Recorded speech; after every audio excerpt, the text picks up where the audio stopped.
Mais uma vez, boa tarde a todos e a todas. Boa tarde. Antes gostaria de agradecer primeiro à Universidade Federal de Sergipe, né? Mais particularmente em nome do Departamento de História. E claro, por falar de Departamento de História, é importante citar aqui nomes, de alguma maneira, né? Pessoas que estão diretamente ligadas à organização deste evento, né?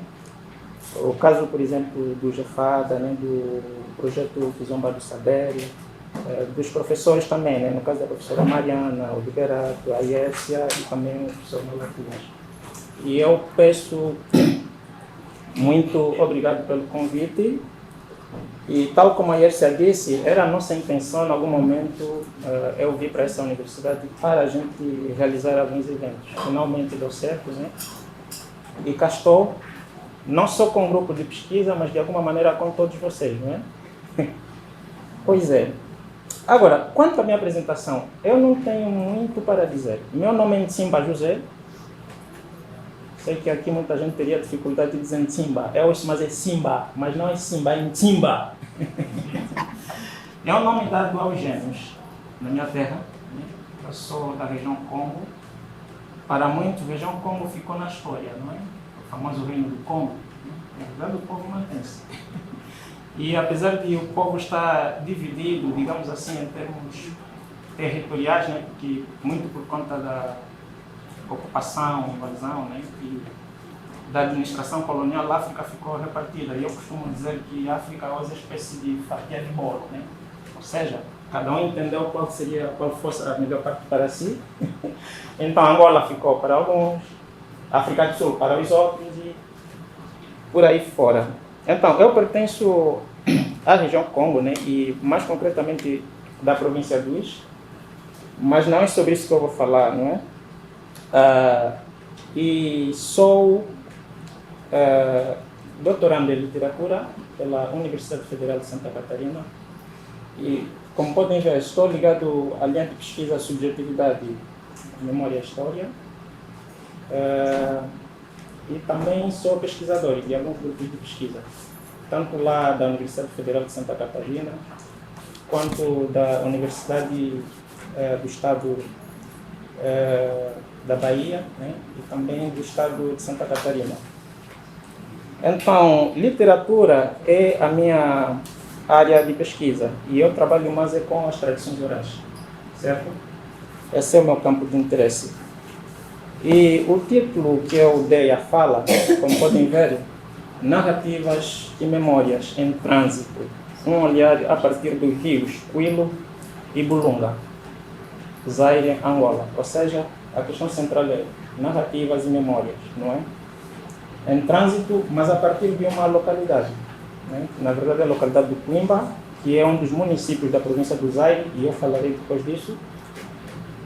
E é lá onde nascem os dois rios, no caso, Quilo e Bulunga. Então, Zaire, que vocês veem na tela, na verdade é a província. Que no caso do Brasil seria estado, por exemplo, o estado de Sergipe, mas nós lá temos província. Portanto, o Zaire é a província e o país é Angola.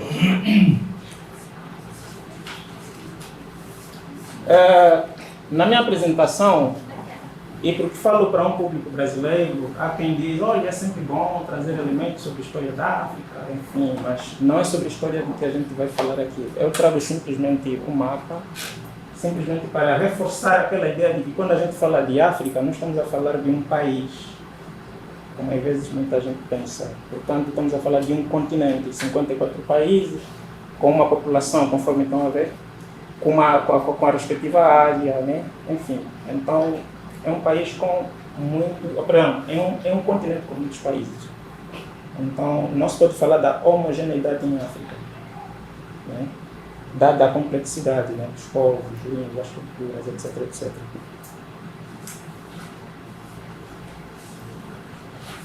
E claro, Angola é um dos países da África. Como podem ver o mapa, são várias as províncias, não é? E a província onde eu faço a pesquisa é a a de cima, né?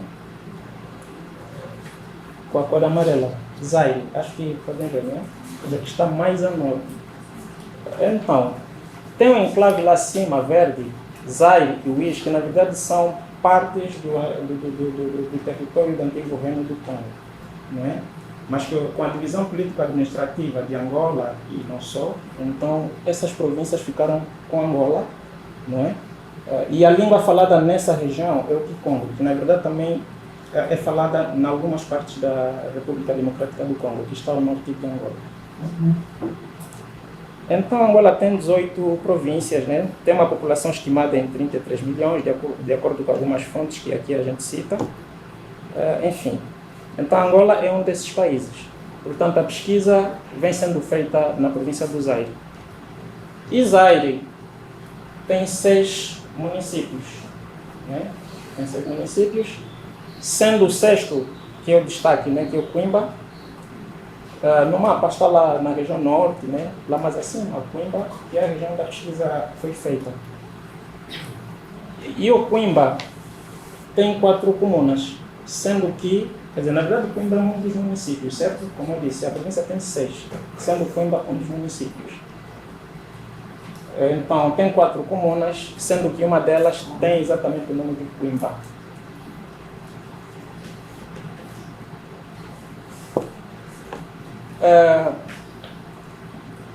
No início, e já para entrar um pouco naquilo que nos traz no sentido em que estamos aqui todos para conversar, né? A ênfase sobre essa apresentação vai recair indiscutivelmente para as narrativas e as memórias, que estão em permanente trânsito. E tem como recorte geográfico, como eu disse anteriormente, a região do Quimba. Só que no Quimba o meu interesse recai muito mais para 2 rios, e depois eu explico por quê. A seguir, e porque eu insisto em falar sobre rios, então neste ponto eu trago alguns elementos que nos podem ajudar a entender um pouco sobre a rede hidrográfica da região do Quimba, que na verdade tem vários rios, mas eu não falo sobre todos. O destaque recai para, digamos, os rios Quilo e o rio Bulunga. E, neste ponto, a ênfase vai ser dada ao rio Quilo, não é? Que, na verdade, nasce na região chamada Serra de Kanda, que é uma região do Quimba. É nessa região onde o rio nasce, ou seja, a nascente está nessa região. E o rio Quilo, flui para o norte, né?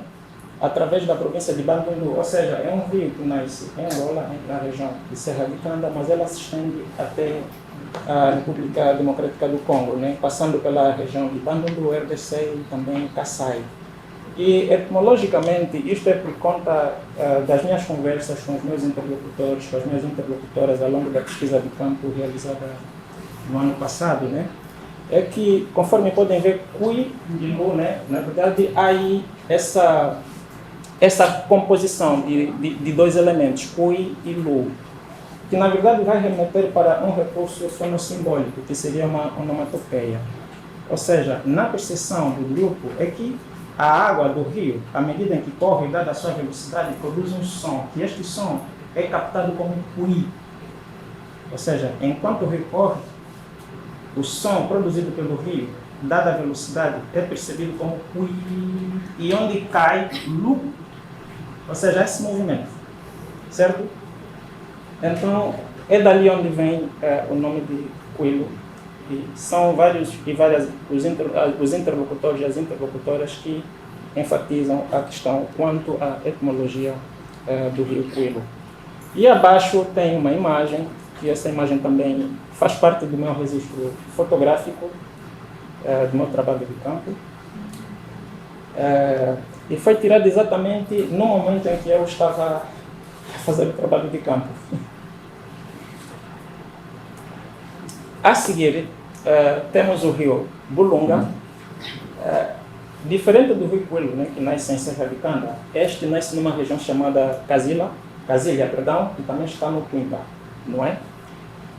E este rio, na verdade, segue o seu curso até cruzar com o rio Coelho. Estão entendendo? Pois é. O rio Bulonga, na verdade, cruza com o rio Coelho. E daí já é rio Coelho, né? Até onde vai é conhecido como rio Coelho. Mas onde parte é o rio Bulonga. E qual é o sentido que é dado ao rio Bulonga? Na verdade, segundo as informações obtidas ao longo do trabalho de campo, é que Bulonga seria o entrecruzamento de rios, né? Então, Bulonga seria isso.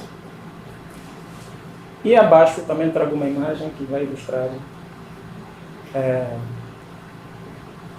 o rio Bulonga, pelo menos nessa região onde eu mais trabalhei, e depois eu vou explicar o que é que aconteceu.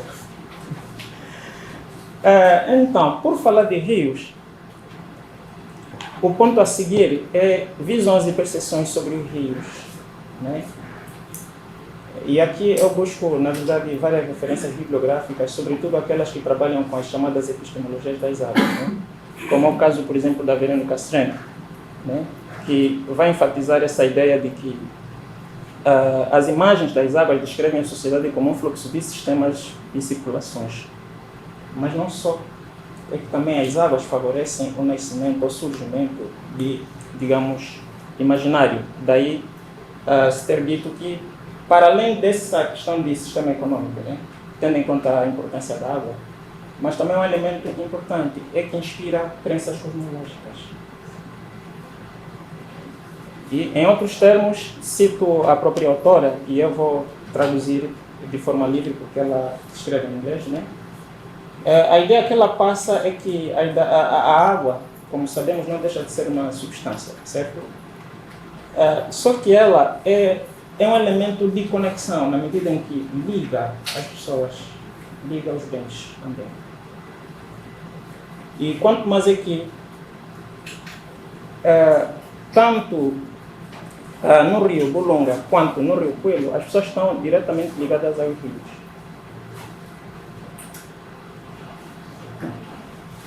Mas, claro, os rios são ocupados para várias atividades, como a gente sabe, né? Como as águas. Então, nesse sentido, o rio vai ser visto, né, como elemento que vai ligar as comunidades, que também vai participar, né, para, digamos assim, favorecer a identidade entre as pessoas. E por falar de rio, parece que aos poucos a gente vai entendendo. E até onde não entenderem, vocês estão livres, podem parar, nem podem pedir que eu pare e que eu possa dar uma explicação. E eu trago a ideia de circulação. Mas essa ideia não é trazida por acaso.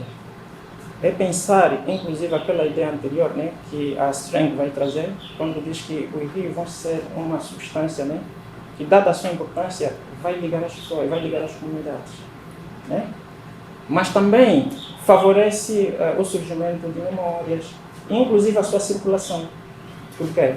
Porque onde há pessoas, há circulação, não só de pessoas, mas como também de bens. Então, a ideia de circulação aqui é trazida em duas perspectivas. A primeira é olhar a circulação como fluxo migratório. E eu passo uma ideia assim muito rapidinho, né? Olhar muito para a circulação de pessoas e bens através dos rios. Mas também a ideia de circulação, no entendimento que eu tenho, e muito por conta dos objetivos que o estudo tem, é que a circulação também é pensada em termos dos processos culturais, né? E, em termos dos processos culturais, eu olho para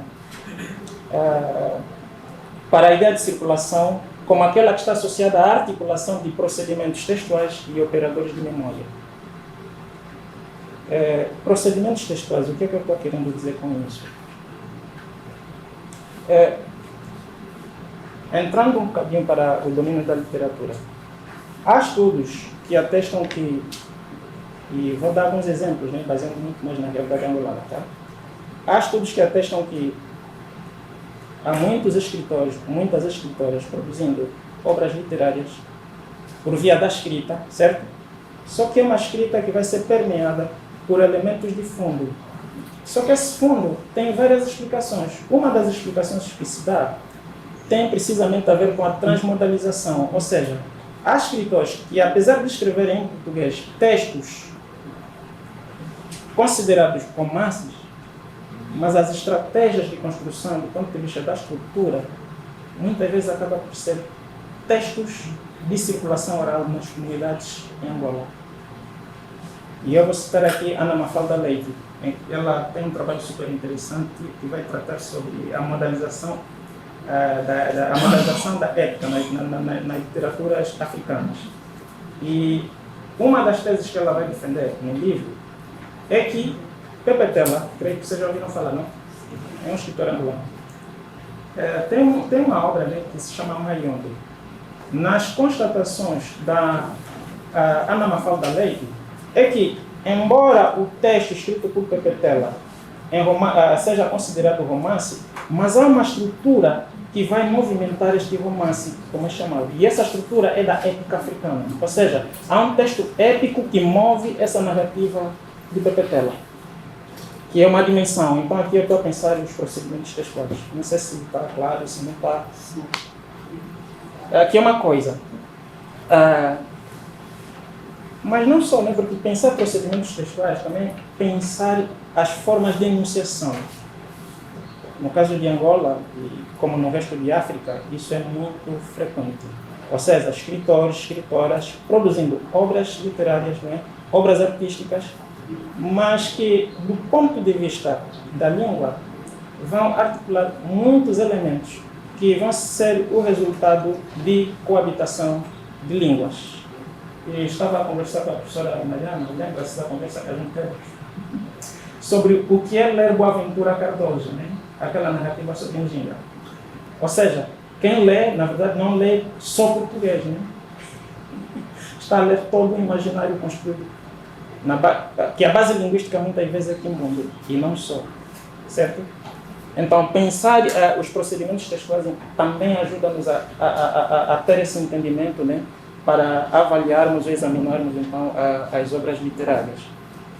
E também pensar a ideia de circulação do ponto de vista dos processos culturais trabalha-se também com os operadores de memória, né, que na verdade são textos, né, a poesia, né, um canto, um conto, né, que na verdade o que vai acontecer muitas vezes há textos dialogando, né, pensando a transtextualidade, né, e operando sobretudo com essa questão que muita gente vai chamar de intertextualidade, né. Como os textos vão, por exemplo, retroalimentar-se uns dos outros. Então, tudo isto é também abordado nessa questão de circulação, né, do ponto de vista dos processos culturais. Mas já ao trazer essas ideias, é porque eu pretendo explicar algo depois, certo? E porque a gente está a falar sobre os rios, então, eu vou trazer essa ideia, né, que os rios são espaços de convivência, claro. E há todo um acervo da tradição oral circulando pelos rios, nos rios. E, por se tratar de uma região, que é aquela, né, a região do Quimba, do ponto de vista linguístico, claro, Angola tem como língua oficial o português, como é o caso do Brasil, né, e tantos outros países. Mas não só. É que a língua, uma das línguas mais faladas e que é da região é o Congo. Na verdade, é uma língua que já vem sendo falada pelos Bakongos há milhares de anos, não supõe-se. Então, o que acontece é que é nos rios, enquanto lugar de convivência, onde as memórias e as histórias vão circular. E não há idade específica para quem deve frequentar um rio. E mais, de acordo com os preceitos socialmente aceitos pela comunidade de Congo, os rios são ocupados por homens e por mulheres. Só que há um problema. Homens e mulheres não se juntam, não se podem banhar no mesmo sítio. E há uma demarcação geográfica. A região de cima, que seria o norte, é chamada de Zulu. Zulu, que quer dizer lá de cima, em cima. Ou seja, os homens ocupam a parte de cima e as mulheres a parte de baixo. Só que o trabalho na parte ocupada pelas mulheres. que é Yanda, que quer dizer a região de baixo, ou seja, a região sul do rio, se quisermos. Será que os homens podem frequentar essa região? Sim, mas há um porém, se forem crianças. Por quê? Porque há casais, ou seja, há pessoas casadas que têm filhos, no caso, né? Ou seja, pessoas com sexo biológico masculino, certo? Enquanto crianças, e porque a socialização tem muito em conta o convívio direto com as crianças, com as pessoas de todas as idades, então, uma mãe que tenha um único filho, ou que só tenha filho, se for para o rio e não tem uma pessoa com quem deixá-lo, este filho pode ir para o rio. Mas se a mãe for para banhar, o filho não poderá estar lá porque ele é homem. Então há essa demarcação geográfica. E o que é que as mulheres fazem nos rios? Elas desenvolvem várias atividades. Desde atividades domésticas, porque elas vão lá para lavar a roupa, para lavar a louça. E ainda assim é preciso falar da demarcação geográfica, porque há uma região apropriada para se lavar a louça no rio. Então, uma atividade doméstica nesse sentido, né? E há uma região do rio que é ocupada, que é para se colocar a mandioca, porque aquela região produz vários bens agrícolas e uma parte desses bens, que no caso seria a mandioca, é transportada para o rio. É colocada numa região onde fica entre 3, 4 dias, e às vezes até 5 pode acontecer, para amolecer. Depois de amolecer, é retirada do rio, ou seja, das águas, e é colocada para fora, sobretudo numa região onde haja sol para que seque. Depois de secar, sim, pode-se moer para se obter algo que a esta já sabe, fubá de bombó, e aqui seria farinha de mandioca, certo? Exatamente. E que também está associada à atividade socioeconômica, porque muitas mulheres vendem tanto a mandioca quanto a farinha de mandioca, que lá é chamado de fubá de bombom. Mas não só, é que há uma região do rio que é ocupada por elas, não é? E ali acontecem várias coisas. Por isso é que na parte final eu digo que, que há todo esse acervo da tradição oral, não é? Que vai ser transmitido de uma geração para a outra, não é? E que vai ter o rio como espaço de circulação, né? Mas o rio acaba por ter características e dimensões específicas, né? Por isso é que abaixo eu vou trazer aqui a ideia, o entendimento que depois dali eu tirei em relação aos rios. Porque o rio, afinal, pode ser entendido como comunidade. Pensar o rio como comunidade é pensar algo de que a gente já tem falado, né? Quando a gente fala dos seres espirituais, né? Para quem acredita, sabe que eles existem, certo? Então, a comunidade, as comunidades da região acreditam que há seres espirituais que habitam rios. Portanto, há uma comunidade de seres espirituais. E há uma relação direta com os humanos, porque havendo vários problemas sociais, problemas de saúde, por exemplo, há súplicas feitas nos rios. Há rituais feitos também nos rios. Porque acredita-se que lá existem seres que participam para a resolução dos problemas que os seres vivos vivem nas suas comunidades. Então, nesse sentido é rio, mas também olhando para essa dimensão espiritual, né? Na medida em que tanto os seres viventes quanto os espirituais estão nesta relação de reciprocidade. Mas também o rio é pensado como uma instituição social. Instituição social justamente porque vai ser marcada pela cultura organizacional, que é determinada pela ação social, né? Na qual as mulheres, no caso, se identificam com as formas de conduta por si regulados. Princípios estes que são regulados pela própria comunidade, né? E, nesse sentido, há elementos que vão constituir essa instituição social. Quais são esses elementos? Os elementos como o espaço, porque o rio não deixa de ser um espaço, né? Onde elas vão realizar várias atividades. Mas também há outros elementos. E voltando para aquela ideia que a sempre traz, que há toda uma dimensão, né? pensando a memória e as narrativas que vão circular por ali. Então, os rios também vão ser o lugar onde esse acervo da tradição oral vai circular, conectando as pessoas. Mas também o rio é um espaço de interlocução cênica. Aqui, pensar o rio como palco. Claro, não pensar o palco nesse sentido eurocêntrico, tá? Todo ele montado com uma estrutura. Mas é também pensar o rio como espaço cênico. E justamente porque as mulheres, quando ocupam o rio, também cantam. Elas cantam várias canções com várias temáticas que refletem muito o dia a dia delas e das suas comunidades. E as canções cantadas nos rios,